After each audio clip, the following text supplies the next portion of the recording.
रिया को जब वहां सिद्धार्थ की बॉडी नहीं दिखी तो उसकी चीख निकल गई।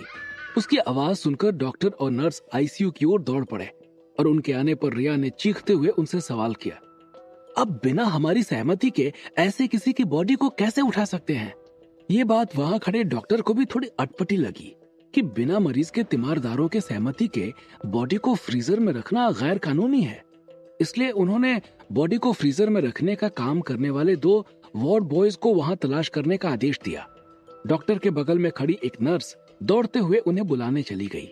जब वो वहां पहुंची तो देखा कि वो दोनों वहां कुर्सी पर बैठे चिलम पी रहे थे और एक लाश नीली कवर में लिपटी हुई उन्हीं के पैरों के पास पड़ी थी। पैरों के पास पड़ी इस तरह लाश और उसकी दुर्गति देखकर नर्स का मुंह कड़वा हो गया और उसने गुस्से के साथ उन दोनों से कहा, तुम भी एक इंसान ही हो, क्या इंसानियत मर गई है तुम्हारे अंदर की? कम से कम मरने के बाद तो लोगों को इज्जत देना सीख लो। सामने खड़ी नर्स की आवाज सुनकर वो दोनों चौंक गए और अपना चिलम छुपाने की कोशिश करने लगे। चलो, डॉक्टर साहब ने तुम दोनों को बुलाया है, ऐसा कहकर वो नर्स लौट पड़ी। डॉक्टर का संदेश पाकर दोनों वार्ड बॉयज तुरंत आईसीयू के उस कमरे में पहुंचे जहां सिद्धार्थ को रखा गया था। क्या तुमने यहां से कोई बॉडी उठाई है? डॉक्टर ने उन दोनों से पूछा, लेकिन उन्होंने सिर हिलाते हुए इनकार कर दिया। उनका जवाब सुनकर डॉक्टर समेत वहां मौजूद सभी लोगों के चेहरे की हवाइयां उड़ गई और डॉक्टर ने दोनों को वहां से निकलकर बाहर बैठने का आदेश दिया। अब रिया और अमन समेत सभी लोगों के माथे पर बल पड़ चुके थे और सभी यही सोच रहे थे कि आखिर सिद्धार्थ की बॉडी गई तो गई कहां? रिया ने डॉक्टर के कॉलर को पकड़ लिया। तभी उसका ध्यान डॉक्टर के गर्दन पर बने एक टैटू पर चला गया और वो डॉक्टर को साफ साफ धमकी देते हुए चीखते हुए बोली, अगर कोई अंग तस्करी का काम तुम कर रहे हो तो मैं तुम्हें साफ साफ बता देती हूँ कि वो मेरा दोस्त सिद्धार्थ है। अगर उसकी बॉडी के साथ कुछ ऊंच नीच हुई तो समझ लेना। सिद्धार्थ की बॉडी को गायब देखकर रिया का पारस 7वें आसमान पर पहुंच चुका था। अमन ने दौड़कर रिया के हाथों से डॉक्टर के कॉलर को छुड़ाकर उसे लाके बाहर किया और खुद डॉक्टर से माफी मांगने लगा। फिर बाहर आकर रिया से बोला, मैम, क्या आपका दिमाग खराब हो गया है? अगर इसने पुलिस को बता दिया और बात लीक हो गई तो सिंडिकेट के लोग हमारे पीछे पड़ जाएंगे। इससे हम तीनों सहित हमारे परिवार की जान को भी खतरा हो सकता है। कहते हुए अमन के चेहरे पर सिंडिकेट का डर साफ साफ झलक रहा था। हाँ, मेरे दिमाग खराब हो गया है। ऐसा लग रहा है कि जैसे मेरी जान निकल जाएगी। पहले तो उस मासूम की मेरी वजह से जान चली गई और अब उसकी बॉडी भी नहीं मिल रही है। अमन की बात सुनने के बाद रिया रोते हुए बोली, मैम, हम इसका कोई ना कोई सोल्यूशन निकाल लेंगे, लेकिन अगर सिंडिकेट के लोगों को हमारी जरा भी भनक लग गई तो उसका कोई भी रास्ता नहीं निकलेगा। आप समझने की कोशिश कीजिए। अमन रिया को समझाने की कोशिश करते हुए बोला, तुमने उसके गर्दन पर बना टैटू देखा है अमन? जरूर वो किसी गिरोह से जुड़ा हुआ है। कहते हुए रिया ने अमन को डॉक्टर के गर्दन पर बने टैटू के बारे में याद दिलाने की कोशिश की। शौक में बनवाया होगा मैम, हमें क्या पता। हमारी पहली प्रायोरिटी सिद्धार्थ की बॉडी ढूंढना है, अमन ने रिया को समझाते हुए कहा। अब तक चुपचाप वहीं खड़े होकर उन दोनों की बातें सुन रहा टैक्सी वाला बोला, हम सीसीटीवी देखकर पता कर सकते हैं कि क्या कोई चुपके से हॉस्पिटल के अंदर घुसा था। अमन रिया दोनों को यह सोचकर शौक लगा कि आखिर ये बात उनके दिमाग में क्यों नहीं आई। ये इंसानी फितरत होती है और ये सिर्फ एक नहीं, हर इंसान के अंदर होती है कि जब हमारे दिमाग पर अत्यधिक क्रोध या भावुकता चढ़ती है तो हम अपने आसपास होने वाली छोटी छोटी घटनाओं को और फिर छोटी छोटी बातों को अनदेखा करने लगते हैं। इस वक्त रिया के दिमाग पर सिद्धार्थ को खोने की वजह से भावुकता और उसकी बॉडी गायब होने से क्रोध दोनों चढ़ा हुआ था और शायद यही हाल अमन का भी था। इसलिए उन दोनों के दिमाग में ये बात आई ही नहीं कि वो सीसीटीवी फुटेज देखकर पता लगा सकते हैं। वो तीनों भागकर हॉस्पिटल के सीसीटीवी रूम में पहुंचे और उस कमरे के फुटेज को खंगालना शुरू किया। रिया एक एक सेकेंड को ध्यान से देखती जा रही थी। वहां कुछ ऐसी चीजें नहीं दिखाई दे रही थी कि जो उनका ध्यान इस ओर ले जा सके कि सिद्धार्थ की बॉडी किसी ने जानबूझकर गायब की हो। उस कमरे में बार बार वही लोग अंदर बाहर आ जा रहे थे, लेकिन जब वो तीनों लोग हॉस्पिटल के नर्स के बुलावे पे फॉर्म में दस्तखत करने जा रहे थे तब वहां पर एक शख्स की मौजूदगी उन्हें थोड़ी संदेहास्पद लगी। पूरे सीसीटीवी फुटेज में वो शख्स बार बार अपने सफाई करने वाली ट्रॉली के साथ सिद्धार्थ के कमरे में आ जा रहा था। चूंकि वो हॉस्पिटल में सफाई करता था इसलिए उस पर इन तीनों का एकदम ध्यान नहीं गया कि ये शख्स आखिर बार बार क्यों आ जा रहा है। उन्हें लगा शायद ये कोई आईसीयू का प्रोटोकॉल होगा, लेकिन जब वो लोग दस्तखत करने गए थे तो वो उनके जाते ही तुरंत अंदर घुसा था और फिर थोड़ी देर बाद अपने ट्रॉली को लेकर बाहर निकला था। उन्हें यकीन हो गया कि इसी ने सिद्धार्थ की बॉडी उठाई है। आदिशक्ति सिद्धार्थ का हाथ पकड़कर हवा में उड़ता जा रहा था और वो दोनों ब्रह्मांड के अनंत गहराइयों में पहुंच चुके थे। सिद्धार्थ अपने आसपास घूम रहे तारों और ग्रहों को देखकर आश्चर्य हो रहा था। उसने अपने गांव के बुजुर्गों और माँ से देवदूतों के बारे में सुन रखा था और उसे एहसास हो रहा था कि आदिशक्ति कोई देवदूत है जो कि उसके पाप पुण्य का हिसाब लगाने के लिए उससे सवाल पूछ रहा था। अचानक से आदिशक्ति ने हवा में ही उन तारों के बीच एक ग्रह के सामने अपने आप को रोक लिया और फिर सिद्धार्थ का हाथ छोड़ते हुए बोले, तुम्हारा और मेरा एक साथ का सफर यहीं तक था। अब इसके आगे तुम्हारा नवजीवन आरंभ होगा, लेकिन ये ध्यान रखना कि तुम्हारा नवजीवन परोपकार में भी लगना चाहिए। तुम्हारे जन्म का प्रयोजन सिर्फ स्वार्थ नहीं होना चाहिए। और वो खुद ब्रह्मांड की अनंत गहराइयों में समा गए।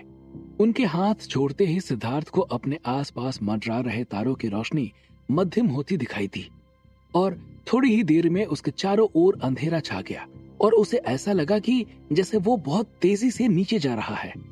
अपने आप को इस तरह से नीचे जाते देख उसकी चीख निकल गई और वो बेसुध सा हो गया। जब उसकी आंख खुली तो उसने अपने आप को एक काले अंधेरे से घिरा पाया और वहां एक अजीब सी दुर्गंध आ रही थी कि जैसे वो किसी नरक में आ गया हो। डॉक्टर ने जब सीसीटीवी फुटेज देखी तो उन्होंने उस सफाई कर्मी को तुरंत पहचान लिया और सिक्योरिटी को बुलाकर उसके बारे में पूछा, क्या तुमने इसे यहाँ से निकलते हुए देखा है? हाँ सर, तकरीबन 30 मिनट पहले ये एक एम्बुलेंस लेकर यहाँ से गया है। उसकी बात सुनने के बाद गार्ड ने जवाब देते हुए कहा, एम्बुलेंस? एम्बुलेंस कैसे ले जा सकता है? ये तो यहाँ सफाई करता है ना? रिया ने डॉक्टर से सवाल किया। ये थोड़ा गरीब आदमी था, इसलिए ज्यादा पैसे कमाने के लिए जब एम्बुलेंस चलाने की रिक्वेस्ट की तो हमने परमिशन दे दी। डॉक्टर ने थोड़ा सकुचाते हुए जवाब दिया, तुम्हारे इस गरीब ने एक बॉडी चुराई है। रिया ने डॉक्टर को हड़काते हुए कहा और अमन की ओर घूर कर देखते हुए बोली, तुमने कहां फंसा दिया अमन? सिद्धार्थ की जान छोड़ो, हम उसकी बॉडी तक नहीं बचा सके।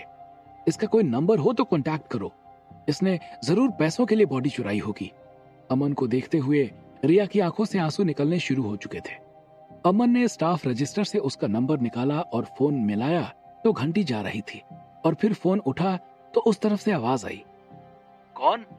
कौन के बच्चे, अगर सिद्धार्थ की बॉडी को खरोंच भी लगी तो समझ लेना कि मैं तुम्हें जिंदा नहीं छोड़ूंगा।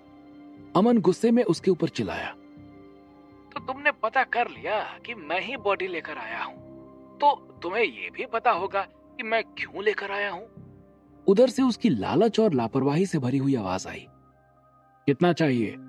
अमन ने उसकी बात सुनने के बाद उससे सवाल किया। 50 लाख, वो भी 20 मिनट के अंदर इकट्ठा कर लेना, फिर मेरी बताई हुई जगह पर पहुंचा देना। उधर से सिद्धार्थ की बॉडी चुराने वाले ने कहा और फोन काट दिया। उसके फोन काट देने के बाद अमन ने फिर से फोन किया और उसके उठाते ही बोला, क्या तुम्हें पुलिस से डर नहीं लगता? चुपचाप बता दो कि बॉडी कहाँ है, वरना तुम्हें बहुत पछतावा होगा। जब उसने अमन की धमकी सुनी तो हंसते हुए बोला, मुझे पता है कि तुम लोग पुलिस के पास नहीं जाओगे। अगर तुम्हें पुलिस के पास जाना होता तो उसे किसी और के नाम से भर्ती ना कराते। उसकी इस तरह की बातें सुनकर अमन चौंक गया कि इसका मतलब इसने सारी बातें चुपके से आते जाते हुए सुन रखी हैं। अमन को खामोश जानकर वो फिर से बोला, अमन जी, पैसे मुझे 1 घंटे के अंदर भिजवा देना, वरना सारी उम्र लाश ढूंढते रह जाओगे। फिर उस लड़के के माँ बाप को जवाब देते फिरना। लेकिन इतनी रात को पैसे मैं कहां से ला सकता हूँ? अभी बैंक भी तो नहीं खुला होगा। अमन की आवाज में अब थोड़ा मनुहार थी और वो नेगोशिएशन की मुद्रा में आ गया था। लेकिन सिद्धार्थ की लाश को चुराने वाले का दिमाग एक चालाक लोमड़ी की तरह चल रहा था। उसने अमन से फोन स्पीकर पर डालने को कहा। जैसे ही अमन ने स्पीकर ऑन किया, उसने रिया की ओर मुखातिब होते हुए कहा, रिया जी, आपका ये आदमी अमन तो एकदम निरा मूर्ख इंसान है, लेकिन आप इतने बड़े घराने से हैं तो समझती ही होंगी कि मैंने फुल प्रूफ प्लान बनाकर ही लाश चुराई होगी। आप पैसे का इंतजाम करो, वरना लाश भूल जाओ। रिया ने अमन को फोन काटने का इशारा किया। फोन कटने के बाद रिया ने अमन से कहा, अमन, जहां जहां से कैश का इंतजाम हो सकता है करो। मुझे 20 मिनट के अंदर 50 लाख चाहिए। और हाँ, पैसे के लिए उसी से बोलना जो कि इसका जिक्र कभी दादाजी या किसी और के सामने ना करे।